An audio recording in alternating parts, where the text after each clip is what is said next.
Hey guys, Brian here. Welcome back to the shop. So, as I continue on this cylinder head project for the crew cab, since the factory 420,000 mile head gasket decided it wasn't going to participate in the world of 500 horsepower, doing the fire ring job on it here, and in the process, as I got it apart, you can see, hopefully, if it's focused. There you go. So, see the chrome's gone.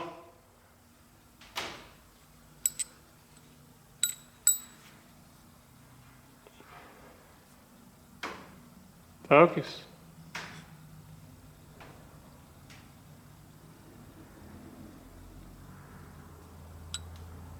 These exhaust valves have been so hot, pulling the trailer hour after hour, that it's got the good out of these.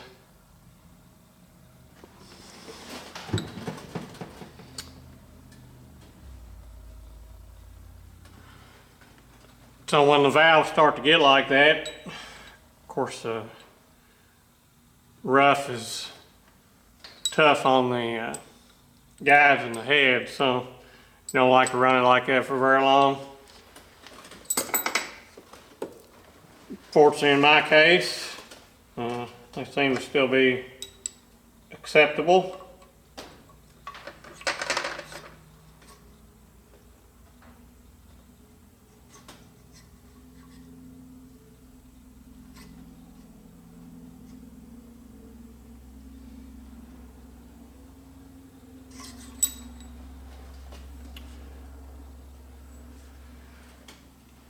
Loose is fast, tight's destroyed.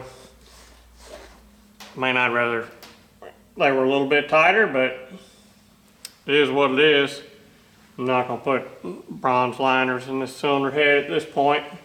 Maybe later if it gets to be an issue, but it's been running great as it is, so I'm not going to fool with it.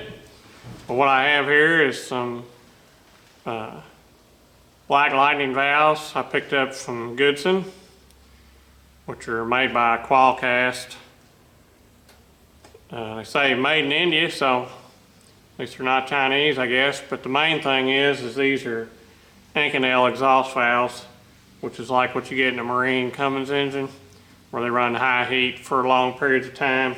The trucks didn't get factory Inconel valves, and most of the aftermarket stuff isn't either. Most of them will sell you a stainless of some kind, which is what these intakes are, and these black lighting intakes. And this black coating on here, they say, is a plasma adhered nitride coating, and I know from experience nitride should be about 80 Rockwell.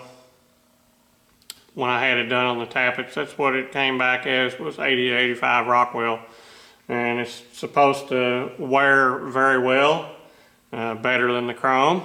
So we'll see. I've not ever used these particular valves in this particular application before, so this will be a good test to find out how they do long term, and something that runs a lot, so, and runs hard a lot. I'm not just going to get groceries with my truck.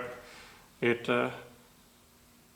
pulls a trailer that when it's empty, it's 16,000 gross, so add a 10 or 15,000 pound tractor on top of that and you're 30,000 real quick.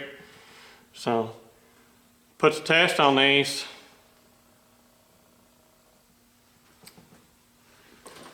I'm not going to bore you with the assembly work of putting the rest of this together. I'll go through and lap all these valves and get it back on and get it on the truck. So